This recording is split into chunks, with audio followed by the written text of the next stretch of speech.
filme? Là, il faut filmer là. Ça filme.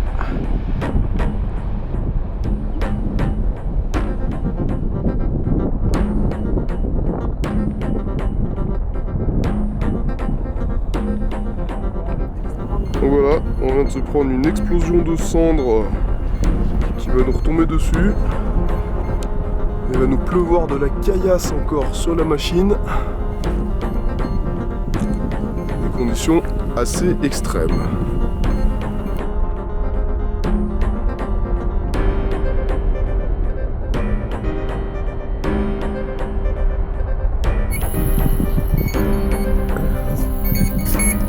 Sur protéine, EPC, système multigaz,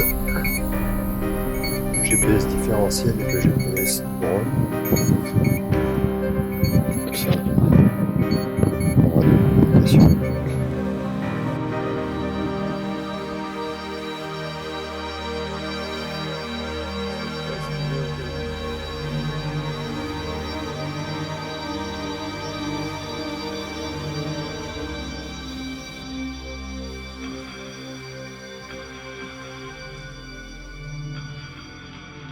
Non, inventé, non.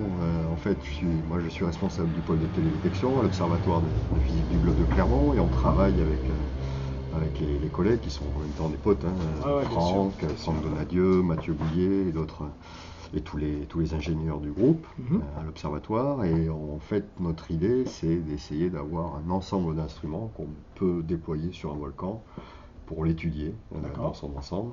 Alors, tu as dû voir beaucoup de caméras hyperspectrales, des radars. Notre petit groupe, son objectif, c'était de faire de l'échantillonnage in situ dans le panache, avec un dispositif léger, en l'occurrence, donc un petit drone, sur lequel on a embarqué beaucoup de capteurs, des capteurs qui permettent de mesurer quelques espèces gazeuses, faire des mesures de pression, de température, humidité, de taille de particules aussi. Et tout ça, plus sérieusement, pour faire une sorte de calibration-validation, on appelle ça CalVal en fait, dans le langage de la télédétection. In situ ou presque, c'est-à-dire au voisinage immédiat de l'éruption, du panache, pour fournir des données pertinentes, des données qui sont calibrées.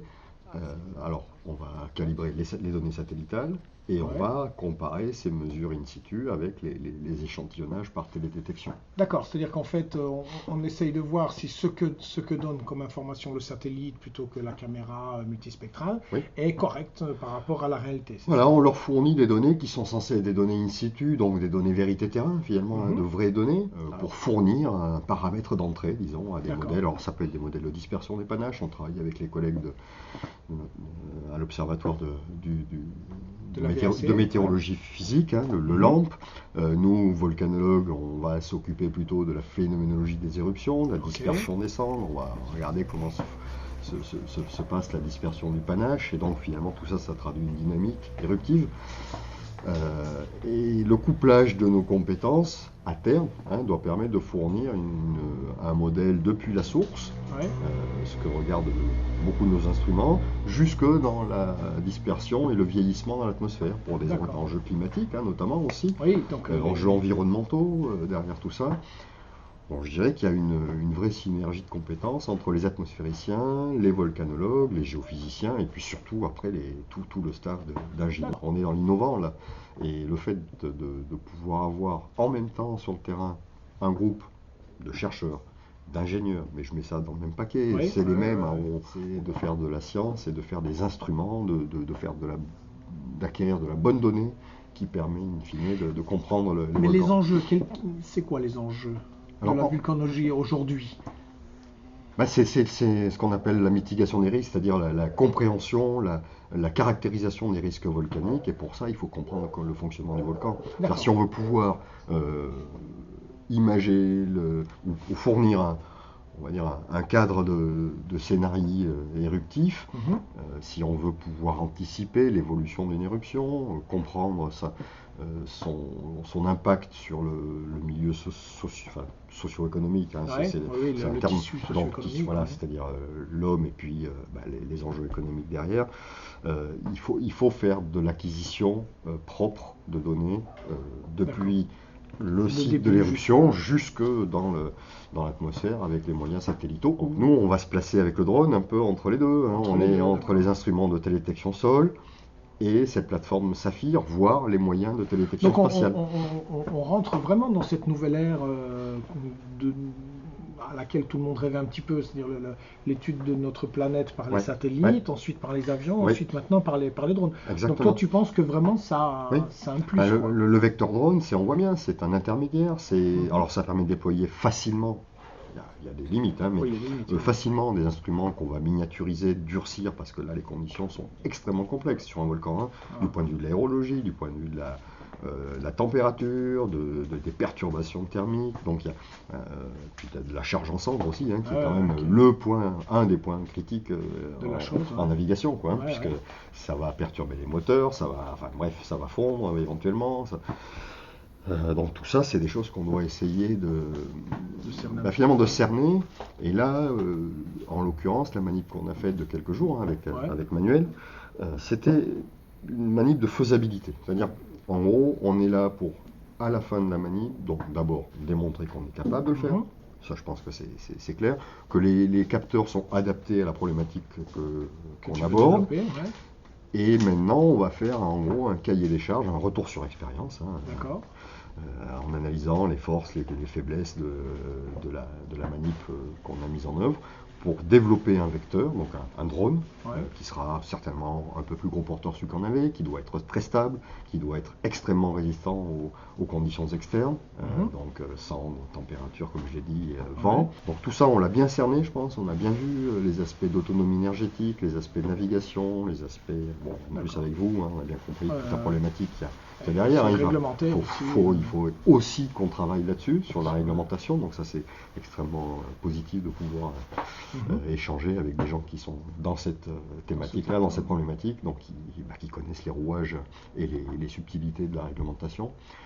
Donc nous, on a l'ambition, dans les, on va dire 2-3 ans, de devenir à la fois autonome du point de vue des outils, des instruments, des capteurs, mais aussi du pilotage, de la réglementation, en tout cas en s'appuyant sur les structures qui ne vont pas manquer finalement de se fédérer, parce qu'on voit bien qu'aujourd'hui on est un peu à l'aube de tout ça, et que quand on contacte les structures qui sont censées être compétentes, et bien les structures juridiques, elles n'ont pas toutes encore toutes les lignes, tous les dossiers, toutes les subtilités des dossiers. Donc on va dire qu'en gros, tu es relativement content du résultat par rapport à tes espérances. Ah ben, le bilan il est 100% positif. Hein. 100% positif. Après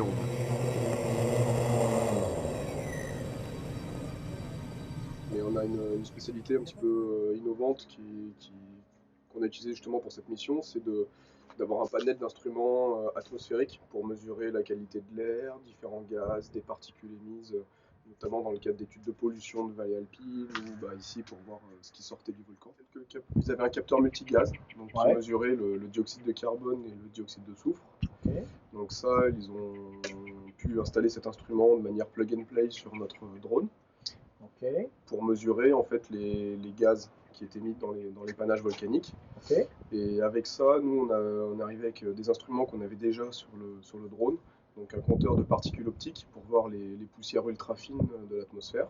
D'accord. Et des capteurs de température et humidité qu'on avait utilisés déjà dans le cas de campagne météorologique pour avoir une caractérisation de l'atmosphère. En fait. Ça veut dire 900 mètres de marche avec la machine sur le dos, les ordinateurs, les instruments, les batteries, donc ça se prépare assez bien. Par contre, on s'est vraiment été surpris par la quantité de cailloux qui étaient mis par le volcan et qui nous pleuvaient dessus. Donc on avait prévu de quoi protéger le drone, mais c'est vrai que niveau poussière, il y en a eu partout, tout le temps, donc ça c'était un point un peu D'accord. un peu compliqué. Et puis les conditions météorologiques, où, comme dans tout métier aéronautique, on est obligé de faire avec la météo. Et là, cette semaine, les conditions étaient quand même pas très favorables. Sur la crête, alors c'était un petit peu compliqué parce qu'on avait à la fois une brise qui montait le long des pentes d'un côté, le vent d'altitude qui venait de l'autre côté.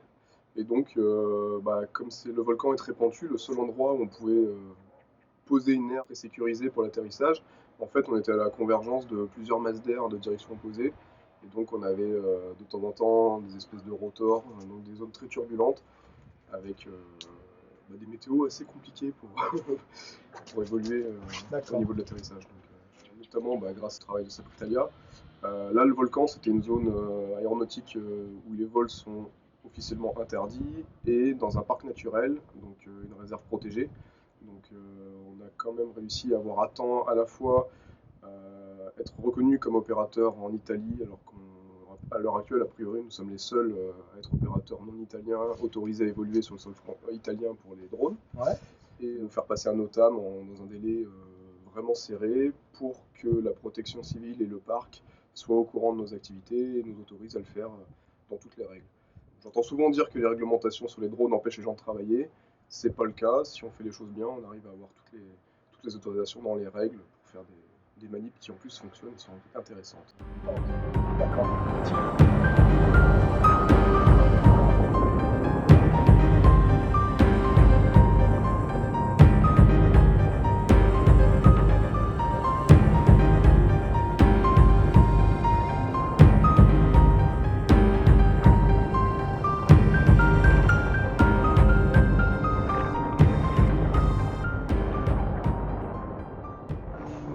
Hier, on a discuté un petit peu et puis on a évoqué le fait qu'en fait, la vulcanologie, ça rassemble un nombre incroyable de technologies. Toi, dans ta spécialité, où est-ce que tu te situes là-dedans?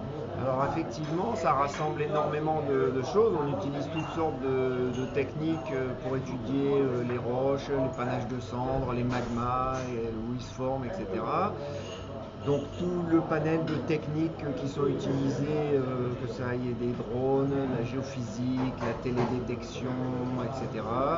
Et moi, principalement, je m'intéresse à la partie télédétection et radar en particulier. En fait, avec vos radars, c'est un peu comme le radar météo, on va dire. Tu vas rechercher des petites particules qui sont dans l'air, c'est ça? Voilà, c'est ça. On lance une onde à une certaine fréquence, on regarde l'écho qui nous revient et en principe, on est capable de caractériser le contenu d'un certain nombre de volumes qui sont traversés par cette onde et de connaître la quantité de cendres.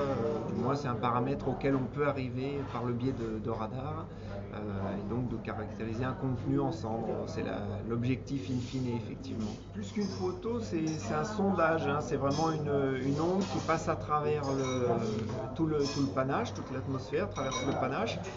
Et chaque partie du panache renvoie des échos qui reviennent à des temps différents. Et donc ce qu'on obtient, ce sont des images de leur réflectivité, de vitesse à l'intérieur de ces nuages de cendres.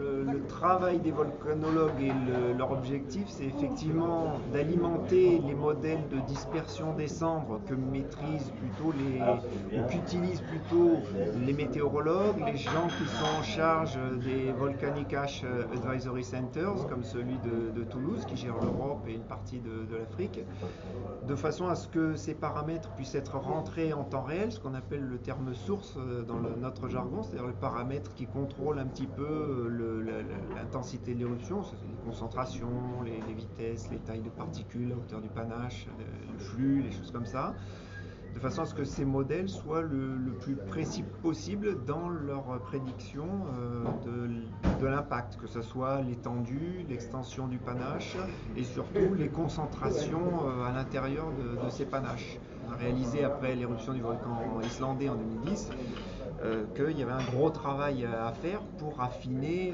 ne serait-ce que les modèles déjà eux-mêmes, hein. Il y a un travail à faire sur la qualité des modèles, donc il faut les valider avec des données qui sont mesurées dans ces panaches, et puis qu'on pouvait quand même améliorer beaucoup le la caractérisation de l'extension des panaches, de leur épaisseur, de leur altitude, etc. On s'est aperçu qu'il y avait quand même des différences notables entre ce qu'on avait prévu et ce qui se passait réellement. Donc c'est un des axes majeurs de la volcanologie actuelle. Ouais. Les efforts portent sur ça. Qu'est-ce qui faisait le drone? Enfin, c'est quoi la relation entre toi qui fais le radar, qui photographie, qui radiographie le nuage volcanique et le drone? Le drone est une solution qui permet d'aller faire des mesures à l'intérieur des nuages de cendres et donc de valider, d'améliorer les traitements qu'on peut faire sur nos données pour arriver aux paramètres physiques affinés et sur lesquels on peut avoir une confiance raisonnable avant d'alimenter ensuite des modèles de dispersion des cendres. D'accord. Donc la validation de terrain in situ est importante.